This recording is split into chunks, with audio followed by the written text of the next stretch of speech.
Sai public ସ୍କୁଲର ବାର୍ଷିକ ଉତ୍ସବ। ପ୍ରତାପ ଶାସନ ପଞ୍ଚାୟତ ଅଧୀନ ବସନ୍ତବାଡ଼ି ସ୍ଥିତ ସାଇ ପବ୍ଲିକ ସ୍କୁଲର 10ମ ବାର୍ଷିକ ଉତ୍ସବ ଆଜି ସ୍ୱପ୍ନେଶ୍ୱର ମହାଦେବ ମନ୍ଦିର ନିକଟସ୍ଥ ପଡ଼ିଆରେ ଅନୁଷ୍ଠିତ ହୋଇଯାଇଛି। ଏନେଇ ବିଦ୍ୟାଳୟ ସମ୍ପାଦକ ଅଶୋକ ମଲ୍ଲିକଙ୍କ ସଭାପତିତ୍ୱରେ ଏକ ସଭା ଅନୁଷ୍ଠିତ ହୋଇଥିଲା। ବିଦ୍ୟାଳୟ ପ୍ରଧାନ ଆଚାର୍ଯ୍ୟ ଶରତ ଚନ୍ଦ୍ର ସାସମଲ ବାର୍ଷିକ ବିବରଣୀ ପାଠ କରିଥିଲେ। ମୁଖ୍ୟ ଅତିଥି ସମାଜସେବୀ ଚକ୍ରଧର ନାୟକ ଯୋଗଦେଇ ଛାତ୍ରଛାତ୍ରୀମାନଙ୍କୁ ସାମ୍ପ୍ରତିକ ପରିସ୍ଥିତିରେ ଶିକ୍ଷା ବ୍ୟବସ୍ଥାର ବିଭିନ୍ନ ଦିଗ ଉପରେ ଗୁରୁତ୍ୱାରୋପ କରିଥିଲେ।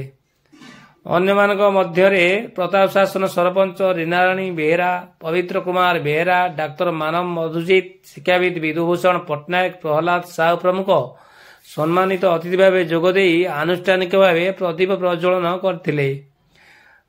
ବାର୍ଷିକ କ୍ରୀଡ଼ା ପ୍ରତିଯୋଗିତାରେ କୃତିତ୍ୱ ଅର୍ଜନ କରିଥିବା ଛାତ୍ରଛାତ୍ରୀଙ୍କୁ ଅତିଥିବୃନ୍ଦ ପୁରସ୍କୃତ କରିଥିଲେ। ଏଥିସହିତ ମେଧାବୀ ଛାତ୍ରଛାତ୍ରୀମାନଙ୍କୁ ଅନୁଷ୍ଠାନ ପକ୍ଷରୁ ସମ୍ମାନିତ ଏବଂ ପୁରସ୍କୃତ କରାଯାଇଥିଲା। କୁନି କୁନି ଛାତ୍ରଛାତ୍ରୀମାନଙ୍କ ଦ୍ୱାରା ମନୋରଞ୍ଜନ ସାଂସ୍କୃତିକ କାର୍ଯ୍ୟକ୍ରମ ପରିବେଷଣ କରାଯାଇଥିଲା।